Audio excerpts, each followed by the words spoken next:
começando mais um programa da série Quinta do Esporte, aqui com o professor Edson Neri e os nossos convidados. E hoje iniciamos um tema muito importante do nosso programa, que é o Papo com o Ídolo. E nosso convidado muito especial é o nosso ex-atleta profissional, o João Marcelo, que está aqui ao nosso lado e que em breve estará aqui fazendo as suas considerações iniciais, sua apresentação, para darmos início a mais esse maravilhoso programa. Agradecemos, como sempre fazemos, agradecemos a todos que têm participado do nosso programa, contribuído, nos enviado sugestões, perguntas, críticas, né? Afinal de contas, nós estamos aqui exatamente para poder aprender e a desenvolver essa nossa missão, que é levar o conhecimento, levar o entretenimento para as pessoas, principalmente relacionados ao esporte, né? Então, um grande abraço a todos aqueles que têm contribuído para esse nosso trabalho, né? Então, João Marcelo, faça aí as suas considerações iniciais e também a sua apresentação, para depois, em seguida, nós entrarmos nos temas aqui propostos, né, nos tópicos aqui propostos, e a gente desenvolver esse nosso programa. Boa noite a todos que estão na live. Boa noite, Edson Neri. Obrigado pelo convite, estar aqui podendo falar de esporte, podendo falar um pouco da minha vida. Minha vida é essa, quase todo mundo já sabe tudo da minha vida, né? Quando você se torna ídolo e da forma que foi, ganhando um título importante no nosso estado do Nordeste, a sua vida quase que você não tem tanto segredo, né? A sua vida é um livro aberto.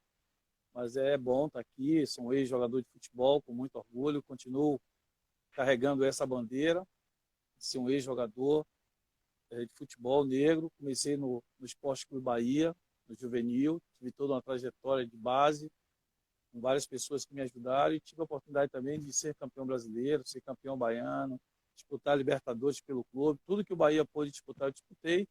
Também tive a oportunidade de jogar no Vitória, ser vice-campeão brasileiro nesse clube, que é o clube da minha mãe. E aqui na Bahia, eu sou o único atleta a disputar 2 finais pelos 2 clubes do meu estado. Tem Gil Sergipano, mas Gil é de Sergipe, mas baiano, só eu disputando esse título. Depois que eu acabei de jogar minha carreira, virei treinador, auxiliar técnico de Pérez Chamusca há muito tempo. Também sou presidente da Associação dos Campeões Brasileiros de 88, vice-presidente da AGAP, Associação de Garantia ao Ex-Atleta. Sou o primeiro embaixador do Observatório Nacional de Discriminação Racial, e a última homenagem que eu tive foi do Olodum, sendo conselheiro do Olodum, entrando para o quadro de conselheiro do Olodum, uma coisa assim que me emocionou muito, que é uma coisa que eu gosto, o bloco, da instituição, das pessoas que estão lá, que eu conheço há mais de 30 anos. E me qualifiquei também como treinador licença A da CBF, peguei a minha carteirinha, a minha licença. Sou um artista plástico também autodidata, tenho algumas obras, alguns quadros, tenho alguns quadros, algumas obras, e sou esse típico baiano do bem, que quer ver o bem, que todo mundo participe do bem e que o amor é que reine entre nós. Mas tive uma carreira realmente de ex-jogador de futebol, de muito sucesso, me orgulho muito disso. E quando eu vejo a Copa do Mundo e vejo as Olimpíadas, que vejo cada atleta chorando por uma conquista de uma medalha de bronze ou de prata, ou até mesmo porque não ganha, isso me dá uma energia que eu começo a analisar que realmente você chegar em primeiro lugar, você precisa de muito trabalho, muito esforço, muita dedicação, ajuda de muitas pessoas. E esse cara que está aqui para conversar com vocês, falar um pouquinho das coisas que eu entendo, das coisas que eu não entendo, o professor vai poder me ajudar também, me auxiliar. Eu espero tirar dúvidas de torcedor do Bahia, do Vitória, do esporte, do futebol, dos pais que têm aí seu filho em escolinha, ou com sonho também de ser jogador de futebol. Posso também falar um pouco desse meu sonho quando criança e das coisas que eu tive que fazer para conquistar esse respeito das pessoas, que é o mais importante, além do título, é ter o respeito e ser um cara direito, ser um cara reto, andar na retidão, ser exemplo para as crianças, saber da importância que é você ser um ídolo, de uma torcida como a do Bahia, da torcida como a do Vitória, do que você representa para o seu estado em termos de conquista. Então eu tenho esse discernimento, eu sei bem o que é que eu tenho que passar para essas crianças. E estou aqui, é um horário até que as crianças já devem estar dormindo, né? Mas eu espero poder contribuir com os pais que têm seu filho aí na escolinha ou na base de algum clube.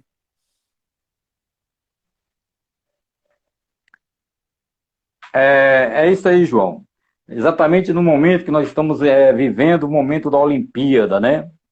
É o momento mágico do esporte e que nós aqui, brasileiros, nós deveríamos analisar com mais profundidade que o verdadeiro valor do esporte não é o título, não é a conquista do título, mas sim a conquista da cidadania, a conquista da capacitação, da qualificação para a vida, né?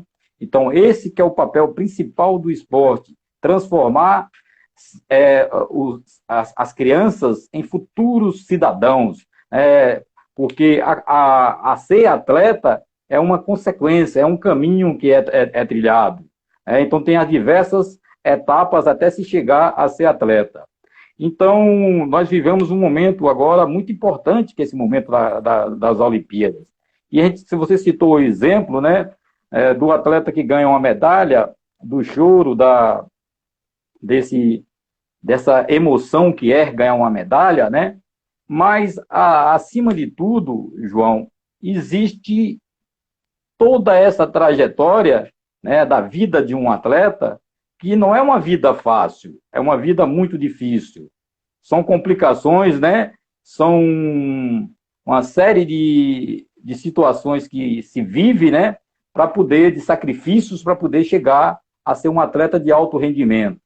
Então, eu gostaria que nesse momento agora, João, antes de eu falar sobre as conquistas, sobre a sua carreira, eu gostaria como você, né, baiano, foi a sua trajetória aqui, de criança, né, da família, do apoio que você recebeu, ou da falta de apoio que recebeu, como você construiu essa trajetória até chegar a ser o campeão que você é.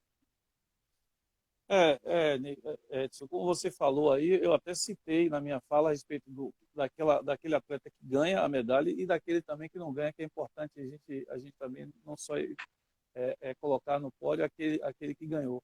Na minha trajetória, eu sempre sonhei em ser jogador de futebol. Eu vi vários clássicos na Fonte Nova, meu irmão me levava, eu pequeno, com 5, 6 anos, eu ia para a Fonte Nova, e sempre tive o sonho de ser jogador de futebol. Na minha família, minha mãe nunca quis, era uma coisa que ela não queria que eu fosse treinar. Alguns treinos eu fui escondido. Eu sou aqui do Vale do Canela, aqui onde tem a Chuleta, e pegava um ônibus ali no Largo da Vitória e ia treinar lá no Fazendão, do outro lado da cidade. À época, era uma distância incrível. Eu ia cochilando e voltava dormindo do pós-treino, né? Então, eu acompanhei todos os jogos, campeonatos que tiveram aqui no Campo da Graça, que é perto do Vale do Canela. Fui Gandula, fui até Gandula num jogo que Ronaldo jogou também, um aspirante contra o Vitória, um Bavi, um sábado à tarde. Eu passei a manhã toda no Campo da Graça, lá para trabalhar de Gandula. Então, eu sempre sonhei, uma coisa que eu sonhei, que eu quis muito, jogava bola na rua a tarde toda, porque de manhã para a escola. Sempre sonhei, tive uma oportunidade de um amigo lá do bairro, eu chamo de tio, Carlinhos Jeg, que já não está mais entre nós, trabalhava no hotel junto com o diretor do Bahia, que era Reginaldo, pedi uma carta que ele gostava, na minha rua eu ia chamar de Marcelinho, porque eu jogava bola no meio dos caras maiores que eu, de 20 anos, eu já jogava bola no meio dos caras. Ele gostava muito de me ver jogar, eu jogava no ataque. Então ele conseguiu uma carta, meu tio me levou, no dia que eu cheguei no Fazendão, eu cheguei, não era dia de teste, marcou para a semana seguinte, eu fui sozinho, porque meu tio trabalhava no quartel, era tenente do quartel, lá no Monte Serra, e eu fui sozinho para o treino, peguei meu ônibus ali no Corredor da Vitória e fui com a cara e a coragem, soltei ali em São Cristóvão, entrei andando, fui até lá dentro andando, porque na época tinha a segunda rótula do aeroporto, para vencer aquilo lá, achei que nunca ia acabar aquela rótula. E fiz meu teste, passei, Luciano Reis foi o cara que viu algum talento em mim e conversou com o Delmar, e eu aí já fui integrado ao time de juvenil. E no ano seguinte eu já estava disputando o campeonato de júnior pelo Botafogo. O Bahia emprestou todo o juvenil para disputar o campeonato pelo time do Botafogo, teve essa parceria, disputei esse campeonato, fui o único jogador escolhido do Botafogo para a seleção baiana de júnior, com idade de juvenil e de cabeça de área, que esse ano eu disputei o campeonato de júnior jogando de cabeça de área. Fui convocado, mas depois fui cortado, até porque também era um dos mais jovens ali, e fui cortado. E depois disso eu passei para o time de júnior. Tivemos até que fazer um teste em Itapuã, mesmo sendo do Bahia, mas ainda houve um teste para avaliar se os atletas que estavam saindo do juvenil tinham condição de jogar no júnior. Havia ali uma rivalidade interna no clube com a categoria de base juvenil com o júnior, que não era conjunto, era separado. E aí nós tivemos que fazer um teste, fizemos um teste descalço. Esse dia nem levaram a chuteira, nós fizemos um teste descalço no estádio Itapuã. Eu passei, mandaram eu me reapresentar no júnior, fui para o júnior, e aí comecei a treinar no time reserva, depois ganhei a posição de titular, jogava no júnior de titular e treinava no profissional de zagueiro, o seu Paulinho de Almeida, que me deu a primeira oportunidade, porque faltou um atleta, aquela velha história, falta um atleta, se manda chamar o da base. Nesse tempo eu já deixei de morar no Vale do Canela, fui morar lá na casa do atleta, lá no Jardim da Margarida, que o Bahia tinha a residência dos atletas. Morei lá com o Charles, Maurício, o Dico Maradona, com o Maílson. Aí moramos lá e aí, um belo dia à tarde, eu estava lá sem fazer nada, faltou um zagueiro, eu comecei a treinar no time profissional, no time reserva de zagueiro.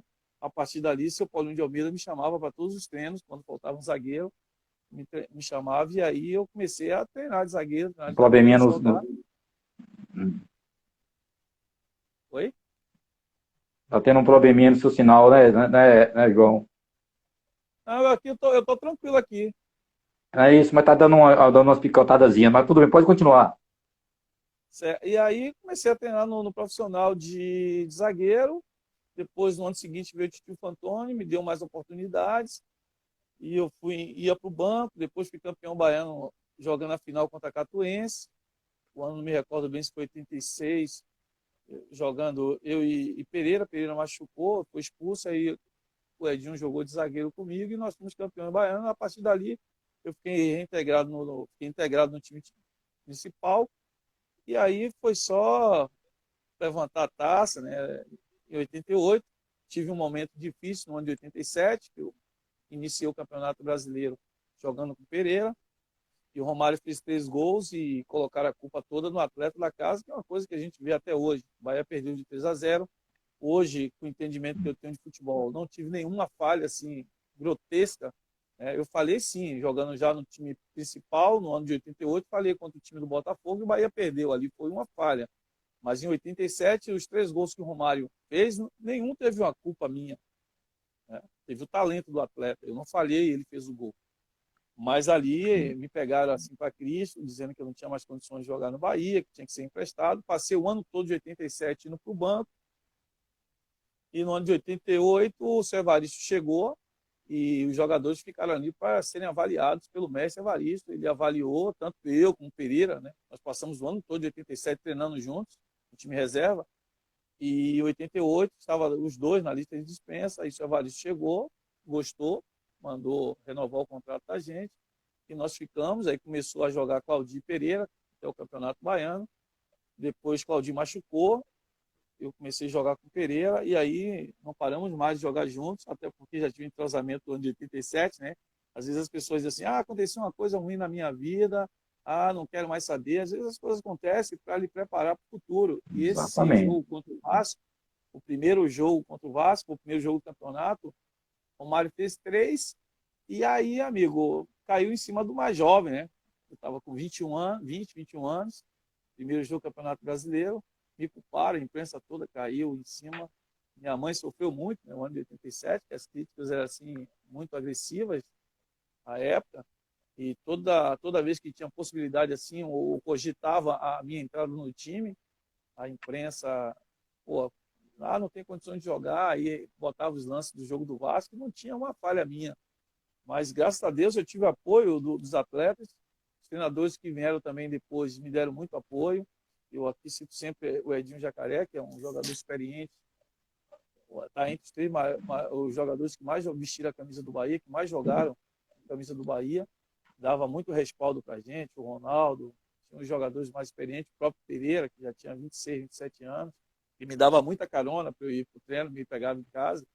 E aí eu passei o ano de 87 todo, treinando, e a oportunidade veio em 88, começamos o Campeonato Brasileiro e eu sou talvez o segundo jogador que mais atuou com a camisa do Bahia no campeonato. Primeiro, acho que é Zé Carlos, e eu fiquei de fora só de 3 jogos.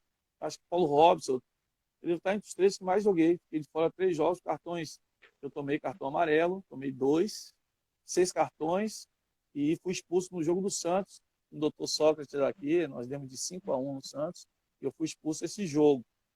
Mas a minha trajetória é assim, eu venho do Campo da Graça, um estádio que eu tenho na minha memória até hoje, para Fonte Nova, passava por debaixo da Borboleta, tinha um rapaz que jogou no Bahia, que era Carlinhos, lá da minha rua, trabalhava na Fonte Nova, deixava eu passar porque era menor. Assisti muitos jogos e Sapatão, Zé Augusto, Altivo, vários jogadores foram referências para mim, Baiaco, Douglas, Osni, o André Catimba, que faleceu na semana passada. Então, esses caras foram referência para mim, e por isso que eu tenho muito respeito por eles, muito respeito. Há 2 anos atrás eu fiz uma homenagem para André Catimba, entreguei uma placa para ele, pelo serviço prestado ao futebol da Bahia, e eu tenho esse cuidado com os atletas, porque eles se viram muito de referência, vários atletas, vi o Estrela de Márcio jogar no Campo da Graça, ABD, Redenção, tem lá na rua tiveram...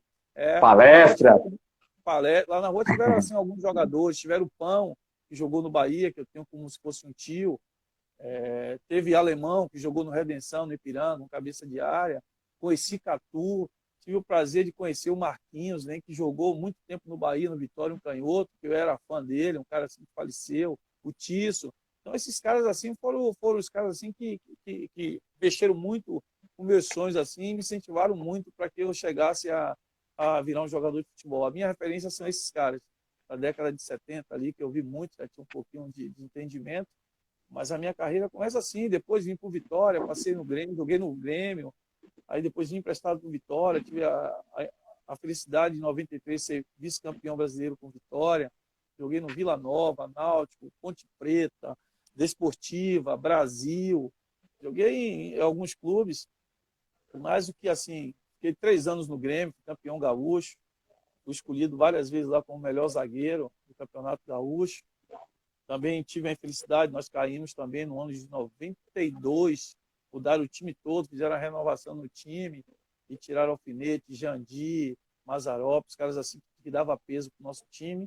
E aí a carga ficou toda em cima de mim, porque eu já tinha ali uns 23, 24 anos, campeão brasileiro. O Grêmio fez uma renovação muito grande. E aí nós terminamos caindo no ano de 92, mas eu fiquei no clube. Já falei que só sairia do clube depois que eu colocasse o clube no lugar onde eu encontrei. E graças a Deus nós conseguimos colocar o Grêmio no lugar que ele merecia. E aí essa carreira, uma carreira simples, humilde. Aí eu conheci o mundo com o futebol. O futebol me deu essa oportunidade de conhecer muitas pessoas, muitos amigos. Como auxiliar técnico com Chamusca, trabalhamos 4 anos no mundo árabe, 2 anos no Catar e 2 anos em Dubai. 1 ano em Dubai foi com Cerezo, como treinador do Sub-23, e com Chamusca, 2 anos eu fui como auxiliar técnico, depois que Marcelo Chamusca resolveu seguir a carreira de treinador. E aí eu fiquei com Chamusca depois, mais uns 2, 3 anos. E aí depois a gente resolveu acabar com a dupla, de amigos e irmãos. O pai de Chamusca foi meu empresário, fez meu contrato lá com o Grêmio, tem uma relação muito boa com a família. Mas essa é a minha humilde carreira de atleta profissional de futebol. Pois é, João. Eu tive o prazer de conhecer você, né? E no primeiro contato, né, eu já percebi o seu carisma, né? A sua atenção, a sua dedicação, o amor que você tem ao esporte, né? E aí, você falando aí da sua trajetória, eu recebi até algumas mensagens de alguns amigos meus lá do Rio Grande do Sul, lembrando da sua passagem lá pelo Grêmio, né? E falando de todos o seu papel lá no Grêmio, né? E aí temos muitos assuntos aqui ainda na pauta, né? A pauta é muito grande, mas já que você falou sobre sua trajetória, aí nós gostaríamos agora de começar a conversar um pouco sobre a maior conquista de todas, que foi essa do campeão do Campeonato Brasileiro de 88, né? Que eu acompanhei todos os jogos, né? Que eu pude ter uma família toda apaixonada pelo Bahia, né? Os irmãos todos, né? E a gente acompanhava todos os jogos ali colado na Fonte Nova, acompanhando todos os passos, né?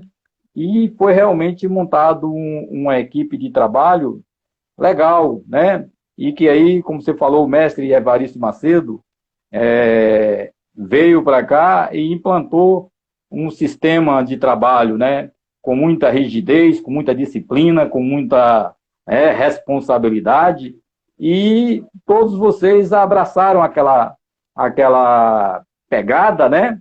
E fizeram do Bahia aquela grande conquista, né? Então, eu acredito sim que aquilo ali para o esporte aqui da Bahia, aqueles que não conheceram, né, o que foi ser campeão em 59, né? O Bahia foi o primeiro clube a ser campeão brasileiro, o primeiro clube a disputar uma Libertadores da América, né? Então tem essa história toda, e que nós vamos mais para frente, nós vamos entrar nesses detalhes da questão de gestão, da questão da política do clube, da questão que nós vamos abordar, mas eu gostaria que você falasse um pouco agora, João, sobre realmente essa grande conquista, né? Como foi formado aquela equipe, que realmente ali era uma equipe, né? Era um time, né? Era a família, né? E aí, como foi construída aquela estrutura, como é o relacionamento do mestre Evaristo com todos vocês, com todos os funcionários lá na época do Fazendão, e eu pude acompanhar um pouco, logo depois da conquista, né, que eu fui trabalhar no Bahia, eu pude acompanhar lá, saber nos bastidores, o que é que realmente aconteceram, né? Mas eu gostaria que você passasse isso para a gente, para nosso público, as pessoas que estão nos acompanhando, como foi essa trajetória, essa conquista do Campeonato Brasileiro de 88. Nery, eu vou pedir permissão a você aqui para saudar um grande amigo que jogou comigo. Com certeza, à vontade, à vontade. E hoje é gerente de futebol do 15 de Piracicaba. Ah, sim, eu vi aqui. O Vitor, ele é gerente, foi goleiro, jogou comigo em Santo André, um amigo, irmão. Um grande abraço aqui na live de São Paulo. Tem Rio do Aragão, projeto social. É muita gente entrando aí. É o projeto social, muita gente aqui acompanhando, mas o Nery, só foi possível ser campeão brasileiro e fazer aquela campanha porque nós éramos muito unidos e tivemos um apoio dos funcionários do clube. Tivemos um treinador muito importante para conduzir aquele grupo, porque a gestão dele com o grupo, ele tratava todos os atletas com igualdade, ele não dava privilégio para nenhum outro atleta, nenhum atleta tinha um privilégio, por exemplo, chegar tarde, ou chegar depois, ou não ir treinar, e não tinha privilégio. Ele respeitava o juvenil, igual, um exemplo, o Bobô. Ele estava começando e respeitava igual o Ronaldo e Edinho, tratava todo mundo com igualdade do jeito dele, que acredito que só foi possível ser campeão porque ele tinha a personalidade dele, foi muito importante para também dar personalidade para o clube, já falei isso várias vezes, só foi capaz porque ele era Evaristo de Macedo, um treinador um jogador bem sucedido, um treinador que à época era de seleção brasileira. Hoje você vê a dificuldade que se tem, apesar de Mano ter vindo ano passado, mas veio naquela situação que veio. Um treinador de seleção brasileira, com o nome de Evaristo, como atleta, jogador de seleção brasileira, vir para o Nordeste, naquela época, era coisa assim, muito difícil, entendeu? Há pouco tempo tinha treinadores que torcia a boca para mim trabalhar no Nordeste. Hoje o Nordeste está pagando muito bem, e está sendo um mercado atrativo para esses treinadores. Então foi possível com a ajuda de todos. O senhor Orlando Aragão, a gente vai estar falando de gestão, nós tínhamos um supervisor que organizava tudo, viagem, sabe, contrato, junto com o seu Nena, que regularizava os jogadores. Então, é uma gestão assim, com um grupo de pessoas bem reduzido, uma diretoria reduzida, que era Maracajá e Orlando Aragão. Tinha seu Fernando Moreira também, que trabalhava, mas o trabalho pesado mesmo ficava com tudo nas costas do nosso querido amigo e querido tio, assim, Orlando Aragão. Então foi capaz, porque o Evaristo conduzia do jeito dele, tinha alguns atritos com Messias, com o pessoal de apoio, porque ele vinha também de uma cultura que vinha de fora do país, trabalhou muito tempo fora, sabia da evolução que o futebol já vinha tendo e que o Brasil estava atrasado. Ele respeitava muito o sono do atleta, não tinha fisiologista, sabe? Não tinha nutricionista. E o Evaristo tomava conta de tudo isso. Pesava o atleta quando eu estava abaixo do peso ele tirava. Cansei de sair de treino, eu e o Paulo Rodrigues, ele tirava a gente do treino, Zé Carlos, a gente perdia muito peso, porque era muito calor. Então a condução do seu Evaristo foi muito importante. Ela vem agregar a união que nós tínhamos. Esse time que foi campeão brasileiro, ele já tinha sido formado em 85, 86, aí aquela estrutura ela já vinha mudando uma peça ou outra, já vinha com aquela estrutura. O Bahia já vinha fazendo algumas campanhas no Campeonato Brasileiro, consolidando como um time realmente que estava ali criando uma estrutura para chegar a um título. E isso aconteceu em 88, a gente não pode deixar de falar em 85, 86, que o Bahia fez grandes campanhas, e a união do grupo era muito forte, o carinho, o respeito que nós tínhamos também com todos os funcionários, não tinha essa de estrela e olhar seu Messias, ou Satu, ou Jones, com um olhar diferente, entendeu? A gente sentia saudade, quando dava folga, a gente jogava no domingo, eu ficava com saudade, acredito que todos eles ficavam com saudade de voltar logo para o Fazendão para estar junto, porque o Evaristo ficava invocado com a gente, porque só ficava os grupos, a gente não ficava assim, um pouco ficava lendo, um pouco era bobô, ficava assim separado, mas a gente também estava na roda, a gente sempre arrumava um lugar ali no Fazendão para armar uma resenha, para brincar. Só tinha televisão, só tinha lá o cinema e não tinha opções como os caras têm hoje, celular, tem Netflix, tem um monte de coisa em concentração. Mas o nosso grupo era muito unido. Só foi possível chegar àquele título da forma que chegou, nas condições que chegou, sem dinheiro, sem dinheiro. Nós tínhamos uma estrutura muito boa, aquele Fazendão, a concentração era boa, mas não tinha dinheiro. Quando eu vejo algumas pessoas falando dessa época e que a gestão era uma gestão errada, que a gestão de hoje é muito melhor, claro, você gerir um clube com dinheiro é uma coisa, gerir sem dinheiro, como era aquela época, que não tinha marketing, você que só tinha dinheiro, a única fonte era a bilheteria, sabe? E não era tanto dinheiro, direito de imagem, o clube não recebia a quantidade de dinheiro que recebe hoje da televisão. Hoje é muito mais fácil. Claro que a gestão de hoje, realmente, o mundo evoluiu. Se a gestão de hoje fosse igual a de 30 anos atrás, alguma coisa errada.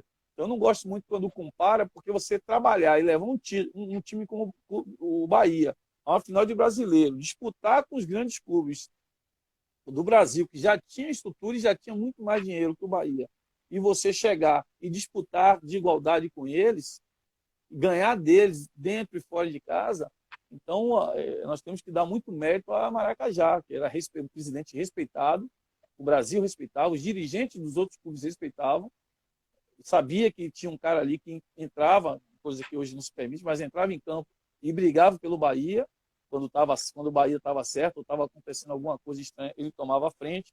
Mas o que eu posso acrescentar é que a sintonia também com a torcida nessa época é coisa assim, né? Que você pegar 10 jogadores de 88 e você perguntar para ele em que momento a gente sentiu que ia ser campeão, aí vai ter um para dizer que foi o jogo de esporte, vai dizer que foi o Inter, vai ter, mas a nossa união era muito grande.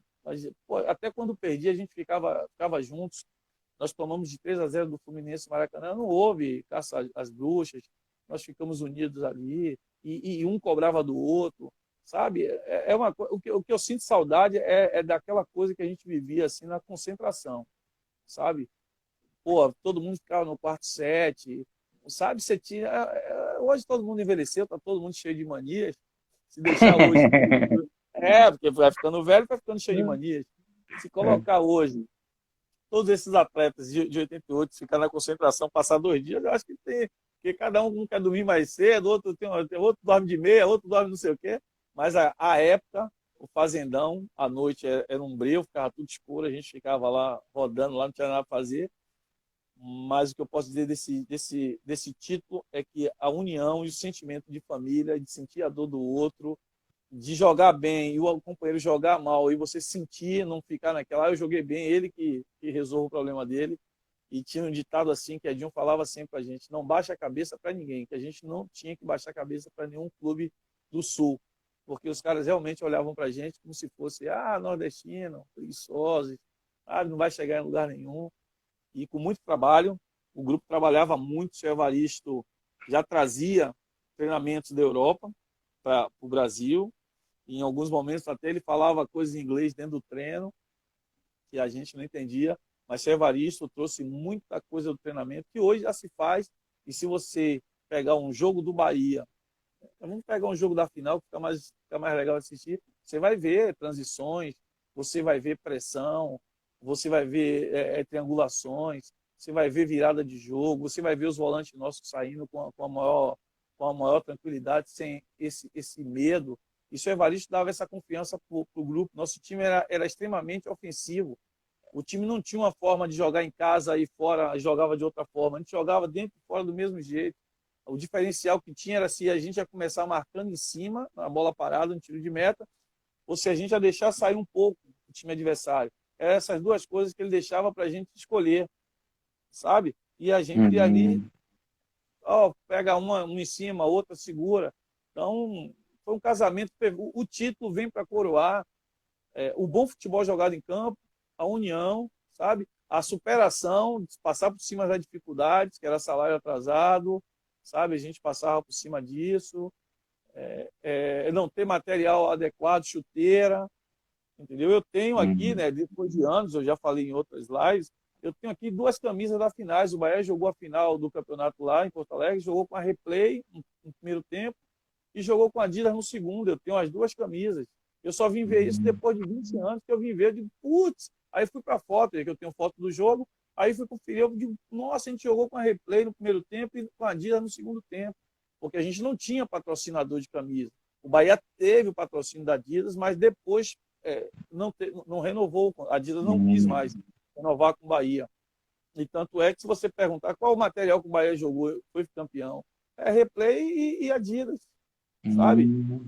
A gente não tinha esse patrocínio. E gerir um time sem patrocinador de material, da forma que o Bahia fazia essa gestão, eu tenho que dar muito mérito ao Maracajá, porque se ele tivesse o dinheiro que tem hoje, com certeza, com o respeito que ele tem, com a influência que ele tem, o Bahia teria chegado de novo ao tricampeonato brasileiro, quem sabe até chegar na Libertadores ou Copa do Brasil, porque foi um dos maiores presidentes da história do Bahia, Maracajá. Ô, João, você falou em família, tem um sobrinho seu aqui, o Vitor, tá toda hora aqui me pedindo para falar para você que ele está aqui presente assistindo e dizendo aqui que o jogo mais importante que ele achou foi o do Inter aqui em Salvador, né? Contra o Inter aqui em Salvador. Isso. Esse Vitor é filho de um amigo meu que jogou comigo na base, o Heitor. É um querido mesmo, me acompanha nas lives. Estou vendo aqui que tem Gregório Gomes, um grande abraço. Pedro Nunes, fotógrafo. Esse Pedro Nunes é um cara assim que eu levei ele na despedida lá do Fazendão, que eu levei seu Evaristo, eu levei Maracajá, Zé Carlos e Osmar. Nós fomos lá e fizemos a despedida com Maracajá e seu Evaristo. Pô, esse Pedro é um fotógrafo assim de bom cheiro. Ele fez umas fotos preto e branco. Nossa, foto lindíssima. Outro dia eu estava olhando, Pedro, a foto do Maracajá, um sorrisão, foto linda. Pô, quem puder entrar aí, acompanhar ele aí, ver as fotos, o material de trabalho dele, vocês vão gostar, vão adorar. Pô, é demais. Pedrão, obrigado pelo apoio. Tem Adalto Borges. Fala o nome da galera, que a galera está prestigiando a gente aqui. Tem Dito. Com certeza. Shirley Mello. Tem quem mais aqui, meu Deus? Simon. Botou aqui projeto social. Cada um ajuda o outro, ajuda o outro, é isso, meu xerife, é um projeto Rio do Aragão, já falei, aí o Vitor já falei. Rapaz, e se tem um escritor aqui, Arcel Tinoco. Arcel Tinoco, grande Ah, escritor, quer escrever minha biografia. Eu disse, rapaz, minha biografia é fraca, não tem como escrever, não, mas ele quer escrever. O Wesley Alves, uma galera, ah, doutor Edésio Góes, o homem famoso. Décio Góes, um grande abraço, nosso grande conselheiro tricolor e nosso dentista, né, nosso odontólogo, né, Décio Tá de Góes, cabeça inchada, tá de cabeça está inchada de com o nosso cabeça Bahia. inchada. Os Antônio tricolores estão um Carlos. pouco de cabeça inchada. Mas vamos continuar aqui, já falei o É, nome dessa galera aí, vamos Ô, João, continuar aqui. aí você estava falando da conquista, da importância da presença do nosso grande presidente, né? Por considerar o presidente eterno do Bahia, o Paulo Maracajá, né? E aí, naquela época, João, discutia-se muito que os estados do Norte e Nordeste não tinham a mesma capacidade de investimento para com os do Sul e Sudeste, né? E Paulo Maracajá, ele conseguiu fazer aquela administração e levar o time, o título, o Sport Clube Bahia à conquista do título, né? E hoje se passaram esses anos, são 20 e tantos anos, né, João? 30 Quase e, se 30, eu não me engano, 32, 32 30, anos. 32, 33 anos, né? Então, o que acontece? Veio toda essa globalização, toda essa evolução, e hoje o planeta todo está conectado, né? Então, hoje, a capacidade de conquistar patrocínio, conquistar investidores, é global. Então, qualquer investidor de qualquer parte do planeta pode investir em qualquer lugar. Então, não existe mais esta desculpa de dizer que nós temos poder aquisitivo inferior ao do sul do país ou ao sudeste, porque o investimento hoje é totalmente globalizado, né? Então, nós vamos entrar agora um pouco, né, nesta questão da gestão. Eu acho que tendo você aqui como nosso convidado, e você, inclusive, foi candidato à presidência do Bahia, né? E que Pré-candidato, fui é, é, pré-candidato. pois é, mas que tem, com certeza tem se dedicado a estudar a gestão, a compreender a gestão, né? Então, como é que nós podemos, qual o pensamento seu hoje, né, aqui para a gente debater, com relação à gestão no esporte, principalmente na questão do futebol? Já que com essa globalização, com essa conexão total do planeta, tem que ter criatividade, capacidade, né, para poder buscar esses investidores, buscar esses investidores. Como é que você pensa hoje, João, com a gestão, com relação à gestão no futebol, em especial aqui na Bahia? Nery, nós aqui da Bahia do Nordeste, nós temos, mesmo com essa globalização, nós temos a dificuldade do patrocínio. O patrocinador, quando vem patrocinar o Bahia, Vitória, o Sport, eles vêm com um valor bem abaixo quando eles vão patrocinar, por exemplo, Palmeiras, Corinthians, Atlético Mineiro, à época, o Cruzeiro. Há uma diferença muito grande. Eu fui numa palestra, já tem uns 2, 3 anos, na Casa do Comércio, que um captador de recursos ele estava dizendo que aqui na Bahia, para você conseguir patrocínio para o esporte, que aqui era 1% que tinha de patrocínio, enquanto em outros estados era 3%, Rio de Janeiro era 4% de investimento no esporte. E no futebol não é diferente. O que é que vai trazer mais patrocinadores para a Bahia, para a Vitória? Quando começar a ganhar campeonatos importantes. Entendeu? Quando a marca do Bahia já é vista, já é bem mostrada pelas ações que tem. Mas o resultado em si dentro do campo é onde tem uma maior visibilidade, que o mundo assiste o Campeonato Brasileiro, e aí você expõe sua marca. Quando você tiver o Bahia ganhando o campeonato, Copa do Brasil, disputando a Libertadores, que a sua marca vai estar no Brasil todo, porque você, para patrocinar o Bahia, você precisa ter uma marca forte dentro do país. Você não pode ter uma marca só na Bahia. Você precisa ter filiais em outros estados para que você possa vender seu produto.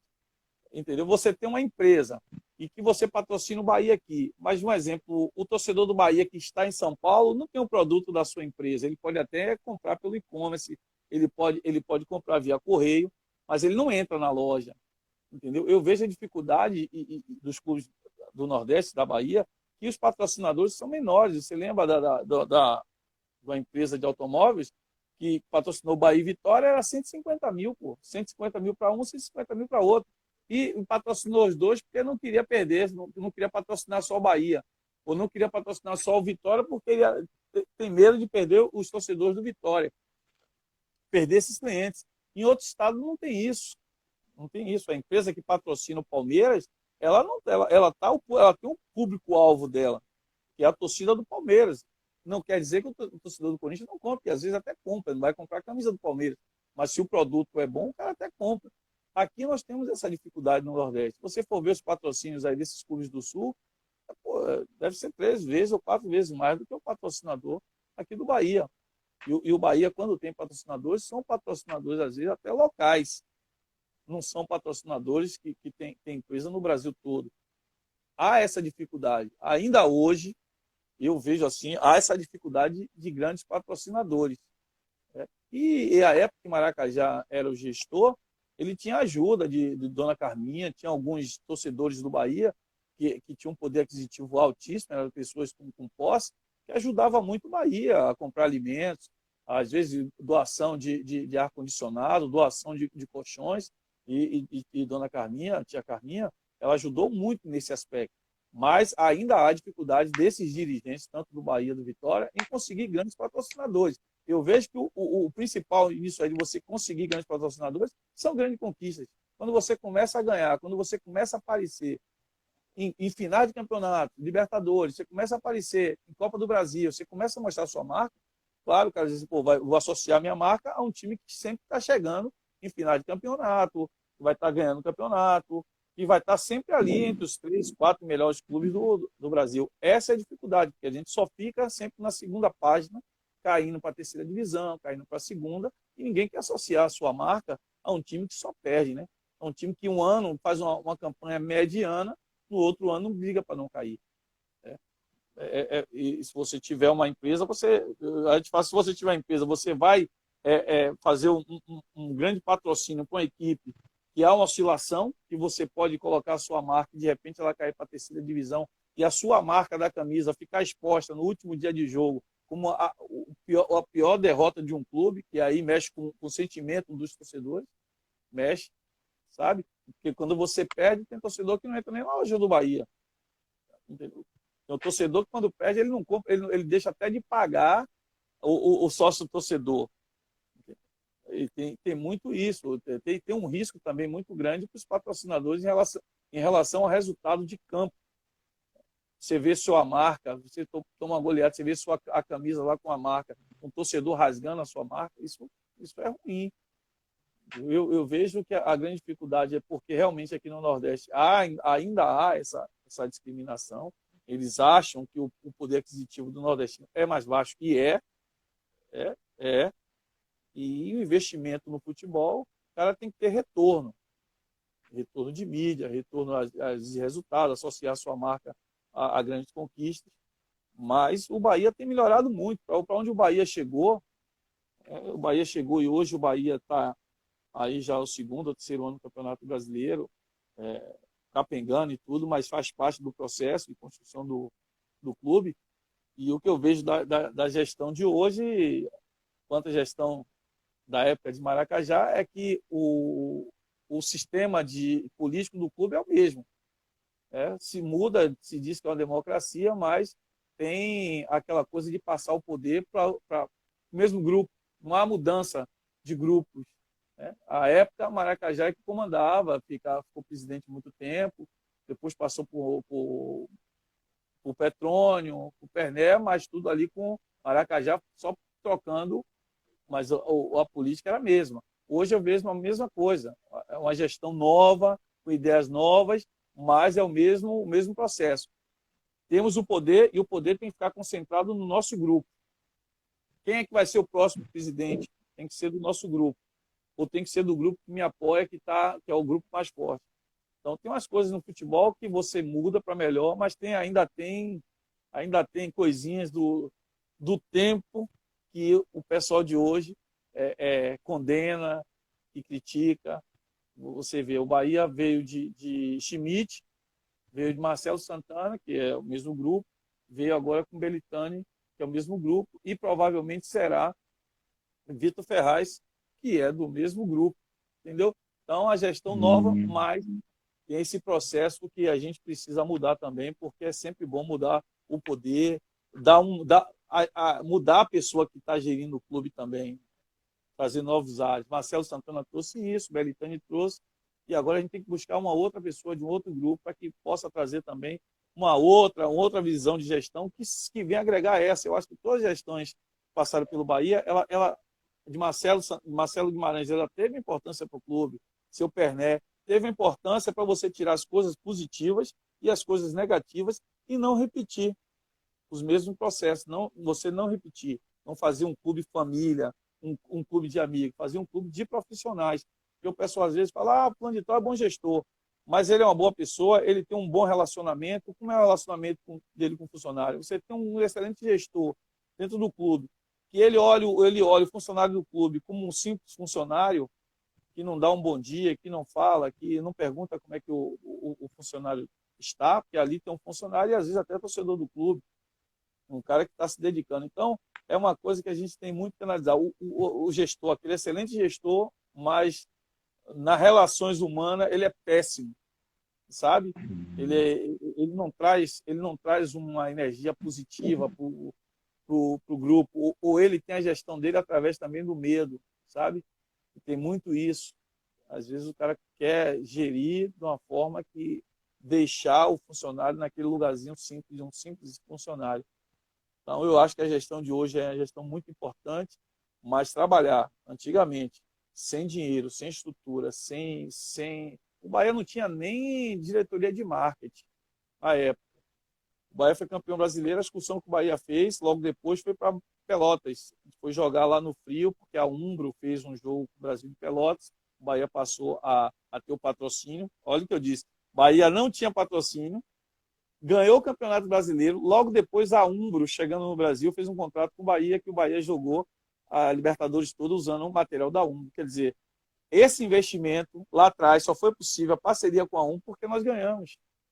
Talvez se não tivesse ganho, a Umbro não fosse procurar o Bahia. E aí nós tivemos bastante material. O Bahia dava material para a gente, tinha direito à camisa todos os jogos.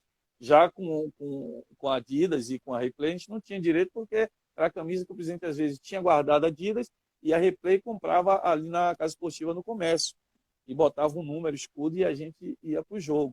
Então, grandes conquistas, grandes patrocinadores. Eu acredito que o Nordeste vai ter grandes patrocinadores quando estiver na primeira página, participando mais de finais, disputando Libertadores. Que aí tem visibilidade, você tem patrocinadores. Se você não tem visibilidade, você vai estar na Série C, você vai ter patrocínio do mesmo nível da Série C. Se seu time é um time que fica na segunda folha do Campeonato Brasileiro, você vai ter o patrocínio igual. Agora, se você está sempre figurando ali na primeira página, esse time já tem 4 anos aí, foi terceiro, foi segundo, foi quarto, sabe? É visibilidade, tem um preço. Direito de imagem tem um preço e você paga. E hoje o Bahia ainda tem um problema, que o Bahia faz o próprio material. Por outro lado, vende bastante camisa, entendeu? Vende bastante camisa, mas antigamente vendia a camisa e ainda tinha um valor que o Bahia recebia, né? O Bahia recebia para usar. E para você ver, o Bahia saiu dessa parceria porque não estava sendo viável. O Bahia estava tendo prejuízo com um patrocinador de camisa, de material esportivo. E o Bahia chegou até a ter, se eu não me engano, qual foi, meu Deus, a última? O Bahia teve uma marca aí, não sei se foi a Top. Nike. O Bahia teve Nike. A Nike do Bahia é a segunda linha, pô. A Nike que vinha para o Bahia é a Nike de segunda linha. Entendeu? Material de segunda linha. Era feito aqui, não era aquele produto da Nike. Por quê? O Bahia figurou na Série C, o Bahia ficou acho 3 anos na Série C. Entendeu?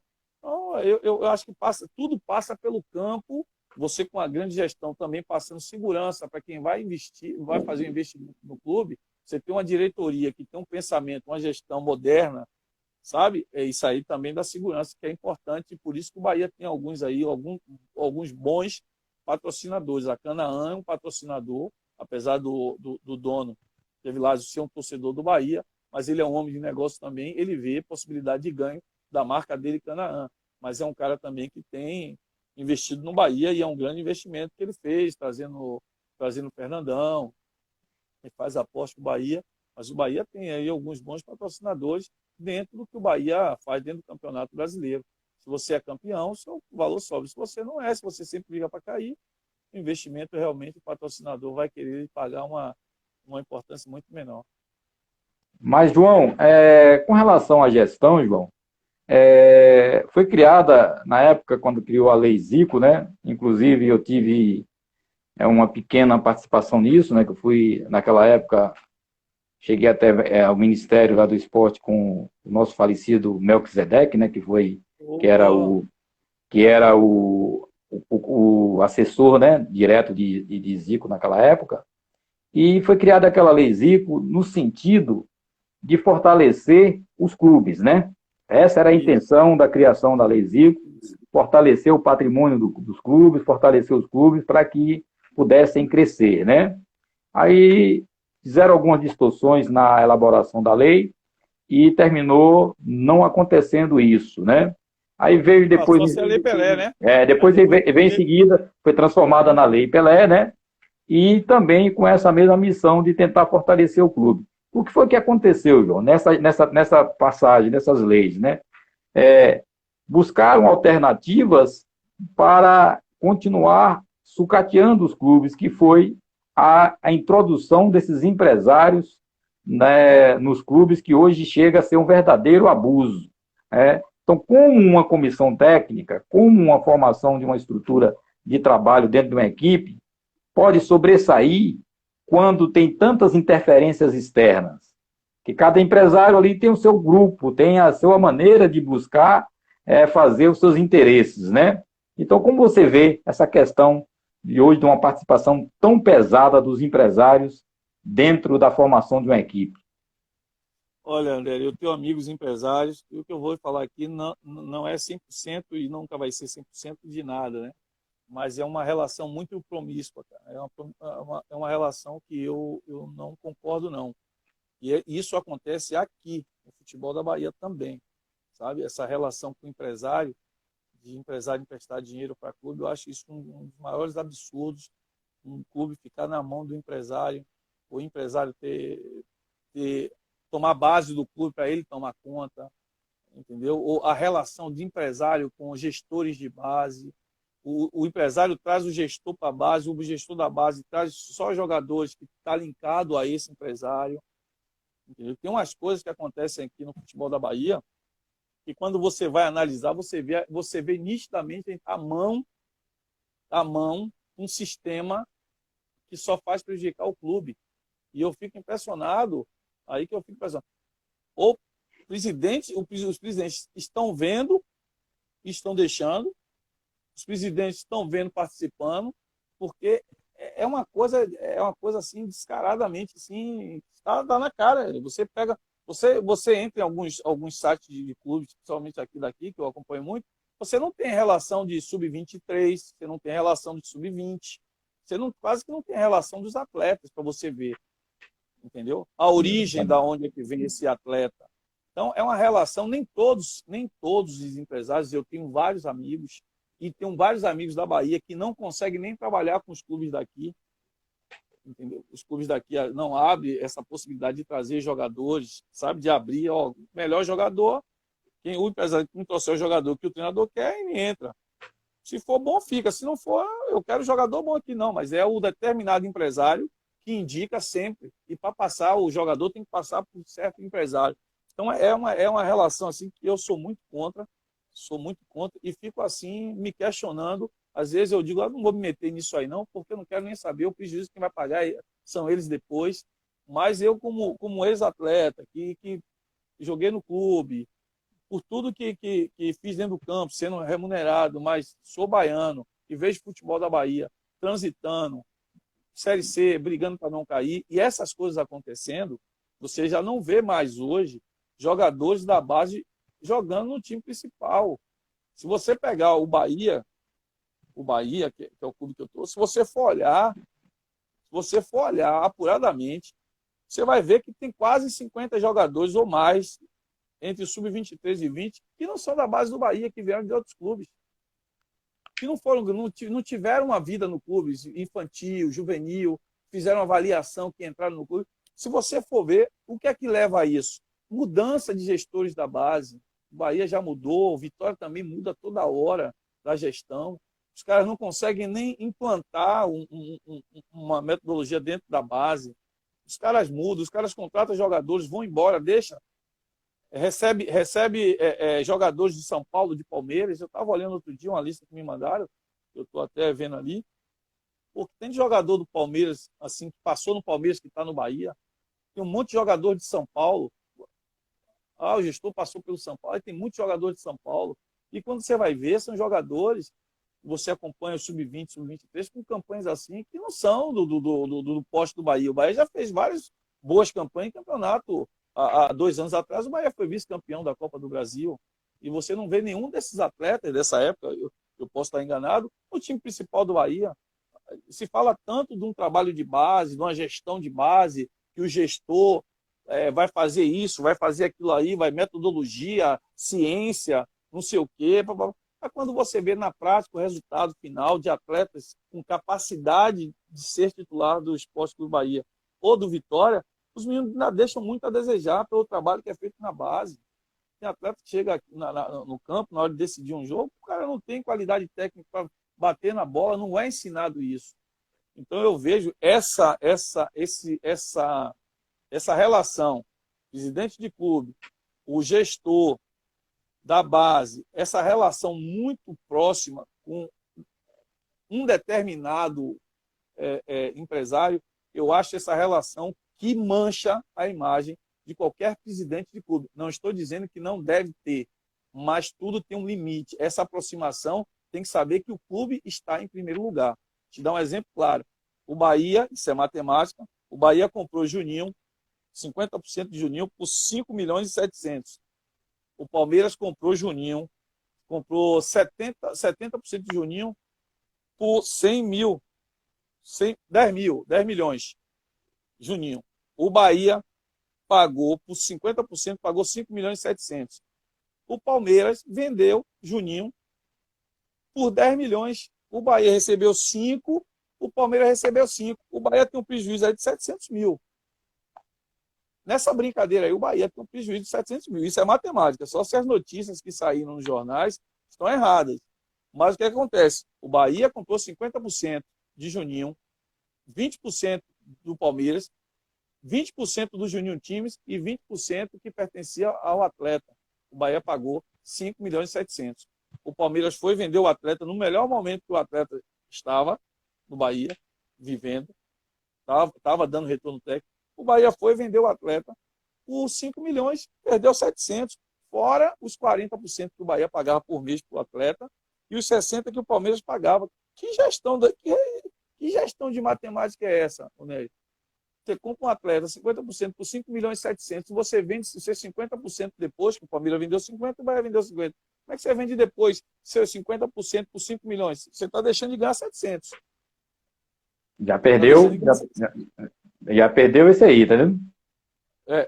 Pode se justificar com qualquer outra coisa, futuramente vai ganhar, mas nesse momento você deixou de ganhar, você deixou para trás 700, porque você comprou 50% por 5 milhões e 700. Então, tem umas coisas de gestão e não adianta, Nery. Não adianta. Eu tenho vários amigos gestores também. O Wilson Manuel é um professor de gestão da Faculdade 2 de Julho. A gestão, se ela não tiver alicerçada com pessoas que entendem de futebol, que conhecem futebol e que também entendem um pouquinho de gestão, porque também um cara não precisa ser o expert em futebol, não, mas ele precisa ter uma noção também de mercado, de qualidade técnica, de analisar jogador, porque não adianta você botar um gestor lá, ele vai fazer uma gestão da mas no principal que vai trazer o retorno, para alicerçar a gestão dele dentro do clube, que são os resultados e negociações de jogadores, ele está perdido. Veja aí que o pessoal diz, Belitani é um grande gestor. Eu acho que a gente é pouco tempo até para dizer se ele é um grande gestor, porque ele entrou no futebol tem 4 anos, vai fazer 5 anos, no primeiro mandato dele, 5 anos, e ninguém de uma hora para outra passa a entender tudo de futebol em 5 anos. O Sim, futebol é uma coisa sim. complexa que você precisa viver. Ele como presidente, ele está muito melhor do que quando ele entrou. Está muito melhor, porque ele passou a vivenciar vitórias, derrotas, momentos assim de muita alegria, de conquistas, de derrotas. Isso vai lhe dando casca, conviver com o atleta, ouvir o atleta no momento de negociação de bicho, sentir o jogador no momento de aperto, quando está perdendo o jogo, relação com o treinador, tudo isso ele nunca tinha vivido, ele passou a viver, tem 5 anos vivendo, e aprendeu. Mas dizer que já não, já falta muito. E quando se fala de campanhas que o Bahia fez, tem uma equipe, aí que eu digo que o cara não precisa entender muito de gestão e também nem precisa entender 100% de futebol, ele tem uma equipe muito boa de marketing, que fez várias ações, e o Bahia teve essa projeção também, por algum momento, o resultado dentro do campo, e teve também pelas ações que o Bahia fez, que foram ações assim maravilhosas, que o Brasil todo aplaudiu. Mas eu vejo que essa relação dirigente de clube e empresário de futebol, empresário quer ganhar dinheiro. Eu já vi o Bahia estar no topo, o Bahia bem, e tem empresário perto. O empresário sugou o clube, depois o clube foi para a terceira divisão, sumiu. Não mandava um jogador mais para o Bahia. E quando mandava, era jogadores terceira linha, com todo respeito aos atletas de terceira linha. E eu tenho medo disso do Bahia, porque o que se fala, já ouvi na rádio, o Márcio Martins se cansa de falar, citar o nome dele aqui, porque eu escuto, do Paulo Pitombeira, de não sei quem que manda, que dado só escuta ele, eu escuto um monte de coisa, fico escutando. E o Márcio Martins sempre fala no programa dele, e já me falaram isso também. Então, essa relação que se tem hoje, que se falam aí, que eu não sei se é verdade, mas muitas pessoas falando, alguma ponta de verdade deve ter, e eu até hoje não vi ninguém desmentir, porque teria que ter alguém falando do clube para desmentir essa relação com esse empresário de São Paulo e que comanda a base do Bahia, que está trazendo vários jogadores do Bahia. E eu estou ali, me mandaram ali um dossiê ali, e eu estava só vendo por baixo ali, jogador de Osasco, jogador do Comercial, Botafogo, Fluminense, Palmeiras, São Paulo, mas da base do Bahia mesmo. Eu estou querendo saber quantos jogadores tem da base infantil, juvenil, que vem fazendo carreira no clube. Quantos jogadores desses eu quero saber? De fora eu já sei que tem mais ou menos mais de 50. E essa relação tem a ver, essas contratações, com o empresário. Pois é, João, é muito complexo realmente a gente falar de gestão, o tempo é muito curto, né? Tem muito assunto para a gente falarmos aqui, né?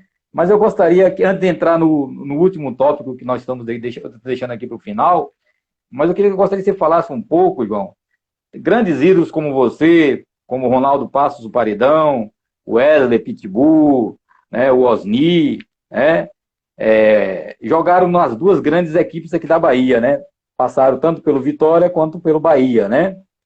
E aí Isso, eu isso. gostaria que você falasse aqui para nosso público como é jogar no Bahia, como é jogar no Vitória, qual é o seu sentimento? Rapaz, eu sabia que você ia me fazer essa pergunta. Olha, o Bahia é meu time do coração, é um time que eu sonhei jogar, sonhei vestir a camisa. O Vitória foi uma situação que eu tinha acabado de operar o joelho no Grêmio, e quando o Grêmio caiu, fiz um absurdo, jogar com o joelho com lesão, e depois daquilo não conseguimos tirar o time do rebaixamento, e eu tive que fazer a cirurgia no ano de 92, passei ali me recuperando, joguei algumas partidas em 92, 93, o Grêmio que me emprestar para eu poder me recuperar. E aí eu vim para o Vitória, time da minha mãe, do meu tio, da minha irmã, da minha sobrinha. Meu sobrinho na época não era vivo, mas hoje ele é torcedor do Vitória. Eu tenho um amor pelo Bahia, mas quando eu fui jogar no Vitória, fui jogar como um profissional de futebol, era o clube que me pagava, estava na minha cidade. Havia um desafio ali para eu poder voltar a jogar, porque eu tive uma lesão de menisco no joelho, artroscopia. O médico do Grêmio disse que foi uma cirurgia assim, que eu corria algum risco de não jogar, e que o joelho ia ficar inchando várias vezes, ia ficar inchando dependendo do esforço. E eu vim para o Vitória, tive a sorte de vir para o Vitória no momento certo, porque era um jogador já com experiência, e tive a oportunidade de trabalhar com Alex, Alves, Dida, Vampeta, Paulo Gidório, Juliano, Rodrigo, Nilson, goleiro, Júnior Nagata, Chulipe, irmão de Maílson. Peguei uma galera que estava subindo da base E tudo aquilo que fizeram comigo no Bahia, Edinho, Ronaldo, Salles, jogadores mais experientes, eu pude fazer com esses atletas no Vitória. Eu tenho muito carinho por essa passagem pelo Vitória, porque eu tive uma influência, eu sei da minha influência que eu tive na vida desses atletas, enquanto homem, cara reto, sério, e servir de exemplo para esses caras. E eles mesmos falam, e eu fico muito feliz de ouvir quando eles falam da influência que eu tive positiva na vida desses atletas, porque a época era um jogador já experiente, de vários embates com o presidente de Grêmio, em relação de bicho, de situações do grupo, também ter ficado muito tempo. Então, eu tive como combater alguns excessos na a época do presidente Paulo Carneiro, com essa rapaziada mais jovem, servir muito de escudo para eles. E também, junto à Fito, também eu tinha uma liderança muito forte pela minha forma de treinar, ser exemplo, conduta dentro do Vitória. Eu tenho muito orgulho de ter participado da construção desse clube, da Bahia, do meu estado, do Nordeste, tornar a potência que é física, porque o Vitória hoje tem um CT, tem um estádio. À época, o Vitória não tinha nem chuveiro, a água saía da parede e a gente tinha que tomar banho lá embaixo, não tinha iluminação lá no Barradão, entendeu? Às vezes a gente tinha que subir, a rouparia era pequena, não cabia todo mundo, a gente trocava, a metade trocava dentro, a metade trocava fora. Então, essa passagem pelo Vitória, pela influência também que eu tive na vida desses atletas mais jovens, e para onde o Vitória foi, disputar uma final com o Palmeiras, um time que estava com a Parmalat, com um grande patrocinador, com grandes salários, e eu era um dos maiores salários do Vitória. O cara do Palmeiras recebia 30 vezes mais do que eu recebia. A diferença, como você vê, como era enorme. Eu tenho o Bahia é meu amor, minha paixão, meu clube do coração.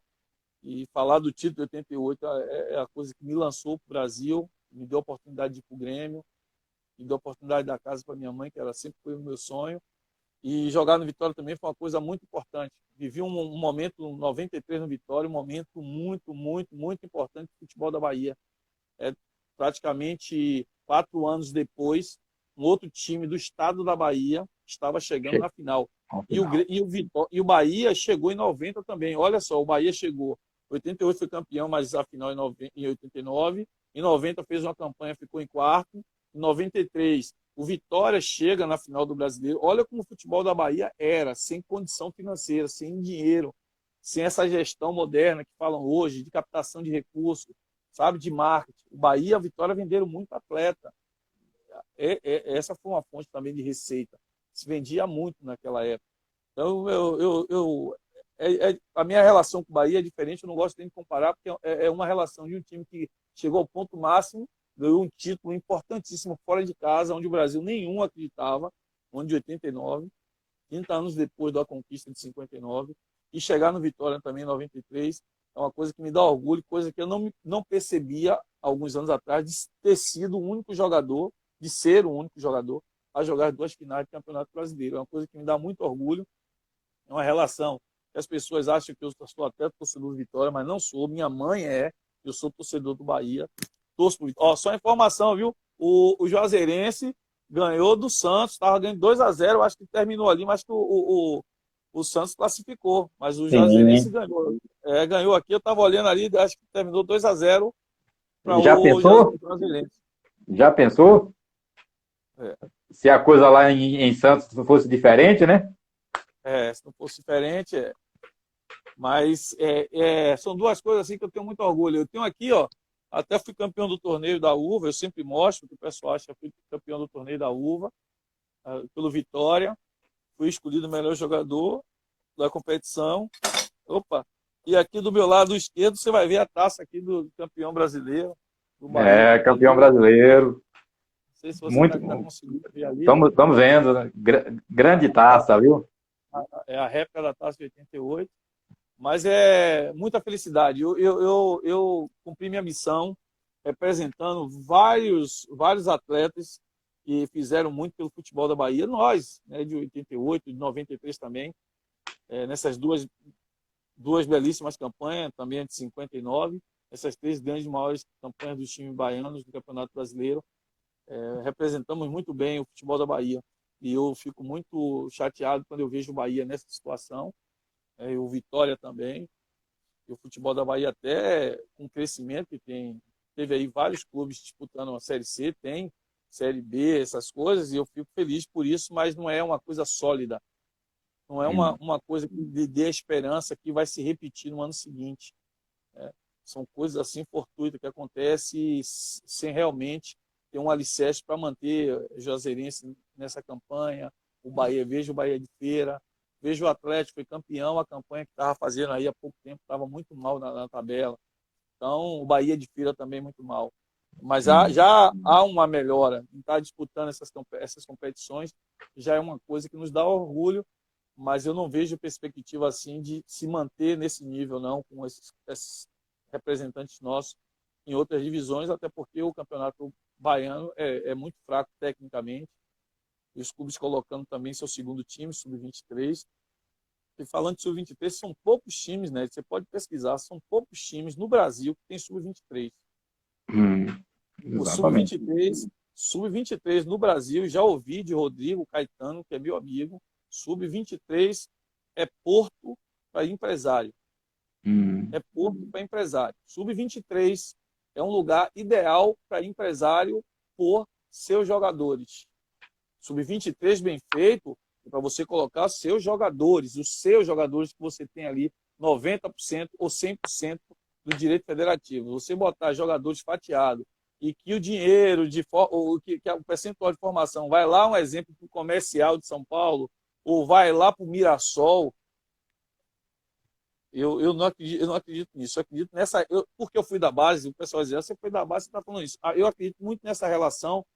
Você começar na base do atleta, começar do clube, você cria um amor. Por isso que eu tenho esse amor pelo clube, que eu passei por todos os momentos na base do clube para chegar no profissional. Isso é muito importante, você ter atletas que têm esse amor pelo clube, sabe? E eu vejo que o Bahia está trazendo jogadores com características, com personalidades, sem a baianidade, São Paulista, catarinense, sem essa coisa que o baiano tem. Não quer dizer que não tenha, mas a quantidade que tem, eu acho um absurdo. Ô, João, o tema aqui agora, antes de entrar nesse tema, né, eu gostaria de dar aqui um abraço, agradecer às pessoas que passaram aqui pelo programa, né? Um grande abraço ao nosso treinador Deto Pereira lá em São Paulo, o nosso o Wilson José lá em em Rio Preto também, o nosso Matheus Oliveira lá em Itabuna, os nossos diretores que compõem aqui o nosso trabalho em Itaparica, também aqui passaram aqui. E um grande abraço a todos, né? E muito grato mesmo por vocês estarem participando, nos acompanhando. Mas agora, João, eu gostaria que a gente entrasse um pouco na questão da formação, né? Na formação do atleta, a estrutura que os clubes hoje trabalham, né? Como trabalharam no passado. E você coloca aqui uma questão muito importante, que é crucial na formação do atleta. E você foi, inclusive, assim, né? Não gostaria de colocar como vítima, né? Mas por você ser negro, né? A negritude da Bahia. Você conviver com tantas essas relações no mundo do esporte, no mundo do futebol, que é uma grande complexidade, né? Que a pessoa deixa de ter vida privada para ter vida pública, né? Para ser um ser público, né? Então, João, o grande problema que eu vejo na estrutura do futebol, principalmente nós estamos aqui falando de futebol, é nessa formação do jovem atleta, né? Do adolescente que chega no clube com aquele sonho de se tornar um grande atleta. Aí, normalmente, chegam no clube garotos com 12, 13, 14 anos. E aí, como você vê, João, esta complexidade de que é o racismo, os preconceitos, as discriminações raciais, a formação desses atletas, né, como é conduzido hoje no Brasil, principalmente nos clubes por onde nós conhecemos, né, e vemos militando, como é que você vê essa questão do racismo e da discriminação racial? O Nery hoje já se fala mais, né? Falar há 36 anos atrás, nós, negros da base do Bahia, nós criamos uma panela afro. Uma panela afro porque era a galera que era negrada, e o Bahia, à época, tinha vários amigos da pele branca e que tinha mais acesso, porque os pais tinham carro, e era atletas que estudavam no Tereza, estudavam no Marista, e Delmar, como era professor dessas escolas particulares, ele levava muito esses atletas para jogar no juvenil, para ele treinar. E realmente, à época, tinha muita galera. A galera era só de pele branca. E quando chegou a negrada, que fez teste, e nós chegamos lá, João Marcelo, Buga, Fúria, Yatagã, chegou a negrada boa, já tinha uns 2 ou 3, mas fortaleceu mais. Nós criamos lá atrás, sem essa consciência, a panela afro. A gente só andava junto, a negrada andava junto dentro do Bahia. Hoje já se fala mais, hoje a história já é contada diferente do que foi contada para mim, né? Hoje está aí, a discussão está na TV, hoje você já vê mais negros na televisão. Outro dia eu vi num programa de TV, tinha o Paulo César, árbitro negro, e tinha Roque Júnior, e tinha grafite.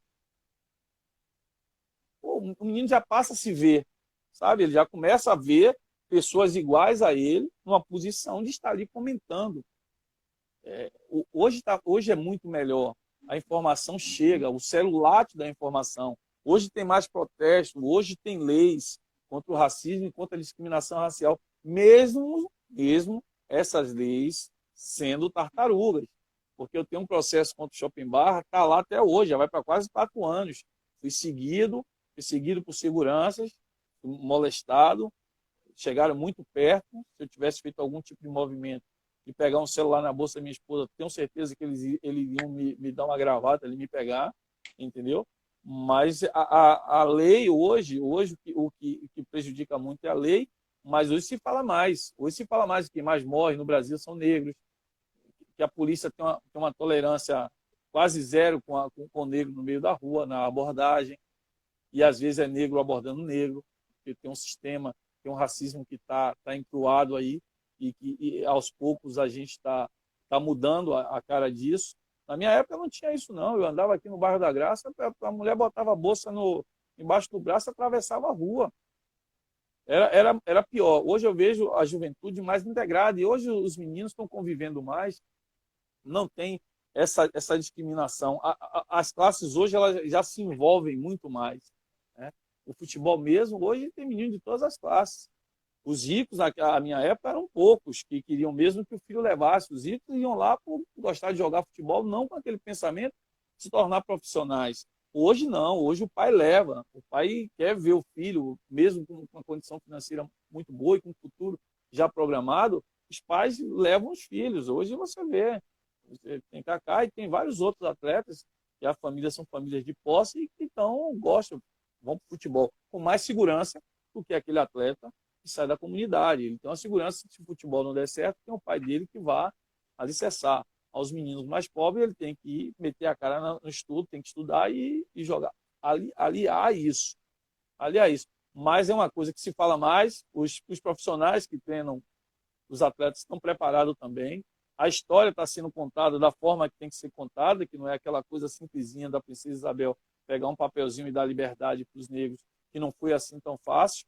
Não foi, aquilo ali foi, vai lá e se vira, sem uma condição, sem um pedaço de terra, sem um emprego, e aí os negros todos tiveram que voltar para fazer a mesma coisa, o mesmo emprego, só que recebendo comida, que se torna hoje o salário mínimo, né? Essa coisa do salário também vem dessa época aí. E tanto é que tem vários cânticos que diz que porque o negro voltou para a fazenda do senhor, né? Porque não tinha nada, você está livre, vai lá, se vira. Como é que você se vira se não tem mercado de trabalho? Se não tem oportunidade. E isso está até hoje. Isso que está lá atrás, as pessoas não encaram de frente, isso está até hoje. Então, hoje, esse assunto racismo, discriminação racial, já é mais falado. O Bahia mesmo já entrou em campanha. Tem um observatório, que eu estou até com a camisa aqui do Observatório da Discriminação Racial no futebol, um observatório que ele relata quantos casos de racismo ou discriminação aconteceu no esporte, não só no Brasil, mas fora do Brasil também. Entrega um relatório anual, foi entregue aqui no Bahia. Não se fala mais. os negros conquistaram, porque às vezes o negro hoje tem mais voz. Nós conquistamos o espaço de ter mais voz na sociedade, espaço na TV, um espaço de poder entrar na faculdade. Eu acho a cota não resolve, mas é uma coisa muito importante para tentar igualar. Não seria bom que não tivesse, que tivesse ali todos com o mesmo direito, com as mesmas oportunidades, brigando pela vaga na faculdade, na católica, com a mesma na federal, com tudo isso. Infelizmente, tem essa desigualdade. Para tentar equiparar um pouco essa desigualdade que há, vem as cotas, mas não acho que é que vai resolver. Ela ameniza uma situação de desigualdade, dá oportunidade a outros negros que não teriam essa oportunidade de entrar na faculdade, porque também faculdade hoje, você sabe muito bem que a professor virou um comércio, virou muito comércio, hoje a quantidade de faculdades que tem, mas eu vejo que o racismo, a discriminação racial ainda tem no futebol e que a juventude de hoje está mais bem informada do que eu estive na minha época sobre isso, até porque joguei no Grêmio e a torcida do Inter chamava os negros de macaco, a torcida do Grêmio chamava os negros de macaco, e nós, jogadores negros das duas equipes, nunca levantamos uma bandeira sobre isso, porque a gente não tinha informação na época. Hoje já se tem essa informação de um torcedor chamar um jogador de macaco, ele sair dali e dizer que não quer jogar, ir na delegacia, sabe? Então, hoje está bem melhor, e os professores também não podem deixar de abordar esses assuntos que estão na sociedade, para que o atleta ele não fique só bitolado em jogar futebol, e tenho certeza que os jogadores de hoje são muito melhores que jogadores da minha época e jogadores mais antigos. Ô, João, eu vejo essa questão, João, pelo ponto de vista de que nós somos homens, né? Seres homens, né? Uhum. E nos preparando para ser um ser humano, né? Isso. Então nós vivemos a questão temporal e a questão atemporal, né? Uhum. E aí tudo isso é um processo de evolução permanente, né? Então todas as conquistas do avanço dos direitos da mulher, né? Dos direitos dos negros, da busca desta igualdade, passa por esse processo temporal. Então, a cada momento, nós vamos vencendo as etapas, né? Então, e com essa globalização, com essa evolução tão rápida que está acontecendo agora, eu acredito que nós estamos aproximando de uma maior igualdade em pouco tempo, né? Então, muita coisa mudou realmente e está mudando a uma velocidade muito grande, né? E eu espero que também, dentro do esporte, esses preconceitos, essas discriminações possam realmente serem abolidas, né? Porque se nós analisarmos o ser como o ser eterno, né? Como, né, que nós estamos aqui vivendo essas experiências do que é atemporal e temporal, né? Então nós vamos avançar. Mas, João, vamos aqui fazer o seguinte, estamos aqui chegando mais ou menos ao final do programa, né? E são muitos assuntos que eu gostaria de colocar aqui, mas que não há tempo, né? Então, dentro da programação, nós escolhemos alguns tópicos, né? Pequenos, para poder a gente aqui abordar. Logicamente, poderemos estar convidando você, de repente, até junto com mais outras pessoas, para debater assuntos mais pertinentes ao futebol, com relação à formação, com relação à gestão, com relação a uma série de fatores importantes do esporte. Mas eu gostaria que você ficasse agora à vontade, né, para poder aproveitar esses últimos minutos, para falar de qualquer outro assunto, tema que você, né, queira colocar, que não estava aqui na programação. Ô, Nery, eu quero só pegar essa sua fala, que você fala que já melhorou, e melhorou muito essa coisa do racismo e da igualdade, mas temos que avançar, ainda falta muito ainda, porque a cada momento que a gente dá um passo em busca da igualdade, os racistas, os dominadores, eles querem continuar dominando. Sim. Há sempre há sempre uma estratégia, tanto é que tem, tem as leis contra o racismo, contra a discriminação, tem as penas, e nenhuma dessas penas elas são cumpridas pelo aquele agressor, né? Somente de discriminação racial e racismo, que já isso me incomoda, porque você é afetado de qualquer jeito. Com a discriminação racial ou com racismo, há uma agressão ao ser humano, à pessoa ali. Mas tudo bem. E tentam enquadrar, até você enquadrar o que é que realmente aconteceu, vira zero, é zero. Não acontece nada, leva tempo e não há pena. Avançamos muito na igualdade, nos direitos das mulheres, defesa da criança e do adolescente. Avançamos e muito, mas ainda precisamos avançar muito, muito, muito, porque ainda tem muitos negros pobres sofrendo e vivendo sem alimentação, sem as condições básicas que eles precisam. Alimentação, escola, segurança, saúde. Já caminhamos muito. Nós temos um SUS que presta um serviço muito bom. Se você disser assim, e o SUS? O SUS é muito bom, precisa melhorar cada vez mais, porque ainda tem muita gente na fila de regulação sem poder ser internado. Mas o SUS já evoluiu muito, melhorou e melhorou muito. Mas nós precisamos evoluir muito mais para poder atender muito mais gente e que as pessoas não fiquem na fila de regulação, sofrendo até mesmo, às vezes, morrendo por não ter regulação, de sair de uma UPA e ir para o hospital em condições de cuidar dessa pessoa. Eu fiquei feliz pelo seu convite, espero que eu tenha conseguido explicar e que as pessoas possam ter entendido, porque eu tento passar um pouco do que eu entendo, o meu lado humano, e às vezes o lado humano que você quer falar e com o que se deve se falar, às vezes se confunde. Eu espero que ninguém tenha se confundido com isso, que eu tenha conseguido passar o meu lado humano, o que eu tenho de experiência no futebol, das coisas que eu vivi, das experiências que eu vivi em outros clubes fora do país, no Bayern de Munique, Barcelona, no Paris Saint-Germain, no Manchester United. Então, eu espero que eu possa ter passado coisas positivas, que a gente saia daqui melhor e falar que a gente tem que se vacinar, tomar vacina contra o Covid, a vacina contra a gripe. Eu já tomei a vacina contra a gripe. Vamos vacinar para que a gente possa voltar o mais rápido possível ao convívio normal e fazer esse país funcionar, porque são empresas que estão sendo quebradas, famílias que estão sendo destruídas, pessoas que estão perdendo o emprego. A dificuldade está batendo na porta de todas as pessoas, está uma dificuldade muito grande de alimentação para um monte de gente. Já tinha isso, e com a pandemia, isso dobrou a situação do país, gasolina aumentando, gás de cozinha aumentando, alimentação aumentando, transporte aumentando. Eu acho que temos que voltar o mais rápido possível com as pessoas vacinadas. Nós só temos hoje 20% da população brasileira vacinada. Já caminhamos muito, mas precisamos caminhar mais ainda. Precisamos chegar a 50%, 70%, 80% com a segunda dose, todos com a segunda dose, coisa que aqui no Brasil demorou um pouco.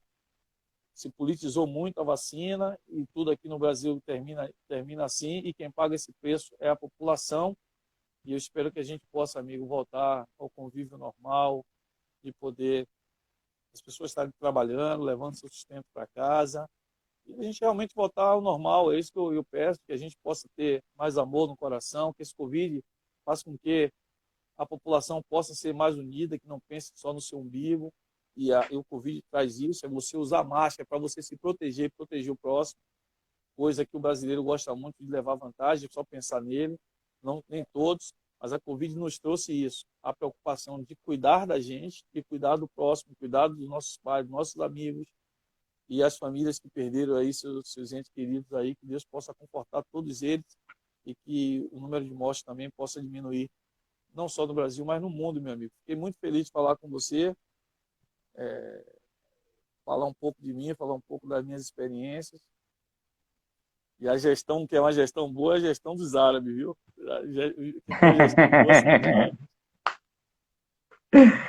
Pois é, João. Então, para mim também foi um grande prazer você ter aceitado esse convite, né? E batemos esse papo aqui de 1h30. E agradecer a todos que aqui também participaram, que estão conosco, nos trazendo esse incentivo. E nós, de forma muito amadora ainda, empírica, né? com essa maravilhosa oportunidade que essa tecnologia está nos permitindo, né?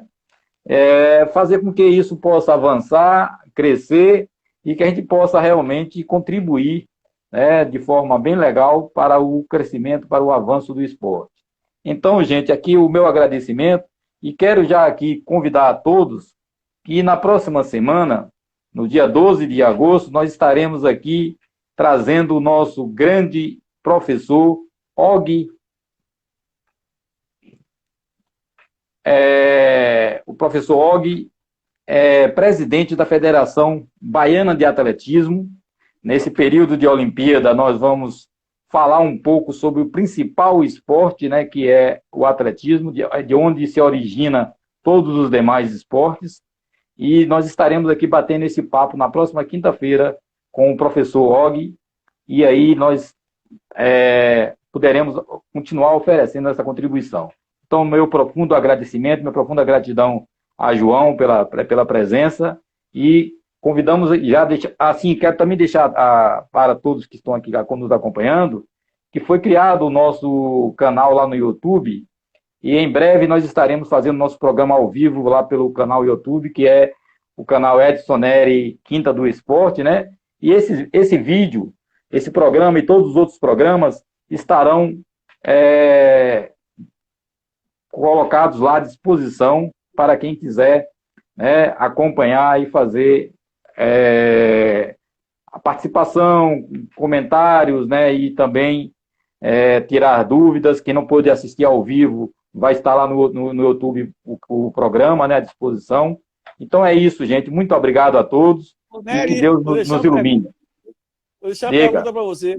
Como é que você vê a Bahia, que é referência no boxe, não tem um centro de boxe e tem um centro de judô que não é referência? Essa pergunta você conversa com o Og na próxima. Quero deixar essa pergunta aí, porque a Bahia é referência em boxe, não tem um centro de boxe com a mesma capacidade, com a mesma estrutura de judô, e que não é referência o judô aqui para a Bahia, não é, mas o boxe é, e a gente não tem um centro de boxe, mas tem um centro de judô, que não é referência nossa aqui, que não está no nosso cardápio. Pois João. Aí, essa e tantas outras perguntas, questionamentos sobre o esporte, é fundamental a gente ir trabalhando aqui. Nós vamos trabalhando, o tempo realmente é muito curto, né? Mas dá para a gente ir debatendo, toda semana um tema, e aí nós vamos alcançar, sim. Por quê? Essa pergunta que você fez, por quê, né? Qual foi o critério para escolher? Não é? Então, tem todo esse... inclusive, eu participei de toda aquela construção do Centro Pan-Americano de Judô, desde a escolha do local até a construção final, a inauguração, acompanhei todo o processo. Mas é isso, né? Nosso estado é o estado talvez mais carente em equipamentos. Isso. E aí também... O equipamento é maravilhoso. Nós estamos aqui, inclusive, já está pré-agendado, né? O convite ao nosso diretor da Sudeste para que ele venha também colocar aqui qual é a realidade hoje real, né, do esporte na Bahia, da estrutura, do que tem o governo contribuído e feito para o esporte da Bahia. Então é isso, João. Essas coisas nós estamos aqui à disposição. Então, pessoal, minha gratidão eterna, um grande abraço a todos. Até a próxima quinta-feira. Parabéns pelo programa, Nery. Muito obrigado, agradeço a você. Muito obrigado, velho. Boa noite. Saúde. Saúde para todos nós. Boa noite. Um abraço, meu irmão.